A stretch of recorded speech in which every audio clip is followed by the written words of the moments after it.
Bon, je disais tantôt que pour faire le bypass sur le FFP des Samsung, bon, pour ceux qui n'ont pas les moyens de se procurer les box pour un début, vous pouvez avoir ce programme. C'est un programme libre pour les Samsung et c'est très efficace.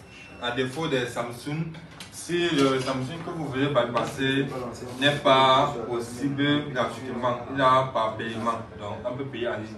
Actuellement c'est offline, donc vous constatez le service par paiement en ligne ne passe pas. Et vous avez ces trois méthodes ici. Et le niveau sécurité, c'est août 2022 à décembre 2022. Mais en réalité, ça s'arrête plutôt à mars 2023. À partir de mars 2023, on utilise la nouvelle sécurité qui est le scan du QR code pour faire le bypass FFP. À défaut, nous avons le MDM, le cas de MDM sur MTP. Il est dans le Kenox bois, Gargelop, ils ont dans MUSA. Mais c'est un test dont on n'a pas encore eu à tester. La population n'a pas encore eu à prouver. On n'a pas encore eu un très grand vote positif. Voici le MDM. Bon, je sais que toi tu me demandais pour le MDM. Voici le bouton du MDM. Tu n'as pas besoin de payer pour le moment où à défaut chimère. Donc avec ça, ça fonctionne en test mode. Le test mode c'est quoi? Il suffit de taper le code d'émergence code. Tu peux dans l'appel du genre, tu tapes étoile, dièse 0, étoile, dièse. Ça affiche le test mode. C'est ça le test mode. Une fois que tu branches ton téléphone, tu peux donc procéder dessus.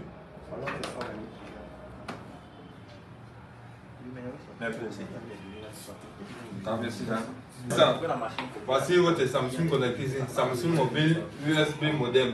Donc vous pouvez constater un MTP.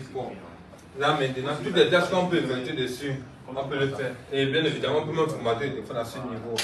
Je n'ai pas dit à un téléphone avec schéma. Donc il faut un téléphone qu'on a la possibilité de gérer le MTP. Transfert de fichiers, il faut vraiment que le MTP soit accessible si on n'a pas pu avoir l'ADB. Dans tous les cas, ici, permet d'activer l'ADB. Et il y a aussi le cas des Verizon. Les Samsung Verizon, mais tous les Samsung qui demandent Samsung Verizon. Vous allez taper ce code, ça ne va pas marcher. Il faut donc effectuer Enable Secret Code for Verizon. Lorsque vous tapez, vous cliquez ici, ça active le code. C'est vrai que ce n'est pas un Verizon, mais le but c'est le même principe. Et ça donne toutes les informations du téléphone. Ça fait Enable Jack. Jack, ça active le jack et ça permet de taper les codes une fois que le jack est activé. Ça m'est fait parce que c'est déjà activé. On enchaîne avec le reste. Disable Factory Mode. Ça veut dire quoi? Ça désactive le formatage. Ça c'est au cas où on a fait un bypass du MDM, le Kenox ou encore le Gargelop. Vous venez sur ADB. Ceux alors par contre qui ont les Samsung avec le compte téléphone Samsung opérationnel, donc vous avez accès au téléphone manipulé. Vous pouvez peut-être réinitialiser en vous demandant le mot de passe de compte Samsung. Au cas où vous n'avez pas, je prends l'exemple sur les Samsung. Lorsqu'on veut le iPhone, quand on veut faire le Open Menu, vous cliquez simplement ici sur Remove Samsung Account et le tout est joué. Ça supprime le compte Samsung. Le contenu. Non, pas le contenu, ça supprime juste le compte. Mais ça fonctionne en ADB. Et ceux qui ont les Samsung également, qui n'ont pas, lorsque vous faites glisser le menu du haut vers le bas, si ça n'affiche pas l'icône pour activer les données mobiles, c'est ça ici pour activer. Ensuite, vous avez le route, vous pouvez changer CSS manuellement. Donc, ça veut dire que vous tapez vous des caractères sur les autres. C'est la zone médiathèque, vous pouvez formater, débloquer le bout de FFP. On vient donc sur Samsung Companion. Xperia Companion pour formater les téléphones Sony. Ça, c'est pour programmer les téléphones Sony. Ici, c'est automatique. Vous prenez le téléphone, vous tablez, vous acceptez. Suivant. Je comprends que les sauvegardes d'informations doivent être perdues après cette opération. C'est pour ça qu'on précise de sauvegarder d'abord le contenu de votre téléphone. Vous cliquez sur suivant. Maintenant, ici pour la réparation, on vous demande ce qu'on devait faire. Assurez-vous que votre appareil est déconnecté de l'ordinateur. Maintenez votre appareil en fonction et attendez 5 secondes. Donc vous atteignez le téléphone, vous attendez. Maintenez le bouton de réduction du volume de votre appareil enfoncé. enfoncé autant pour moi. Donc, vous maintenez le bouton volume et vous connectez votre câble. Une fois que ça détecte le téléphone, vous faites suivant. Il vérifie l'état de l'appareil.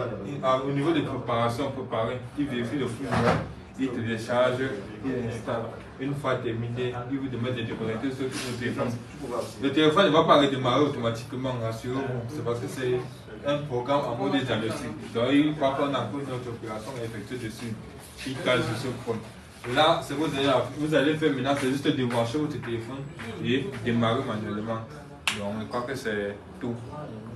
Voilà. Bon, là d'abord mon code. Et voici le code Everest. Comme je disais tantôt, nous sommes déjà à la fin de notre formation. Et c'est lui le code Everest. Fait un coucou à la caméra d'abord. Voilà. C'est lui le promoteur, c'est le responsable du centre de formation, le code Everest e-learning. Donc ceux qui désireront effectuer la formation ou se faire former, nous sommes au Cameroun, à Douala, situé à l'enseigne 3e hôtel Michael. Et nous sommes tous les deux les promoteurs de la formation. Lui, c'est l'expert en microsoudure. Vous avez vu, c'est son domaine. Et moi, c'est moi qui gère le domaine logiciel, qui est le GSM. Donc, n'hésitez pas à nous contacter en cas de besoin. Ah. Je crois que c'est bon.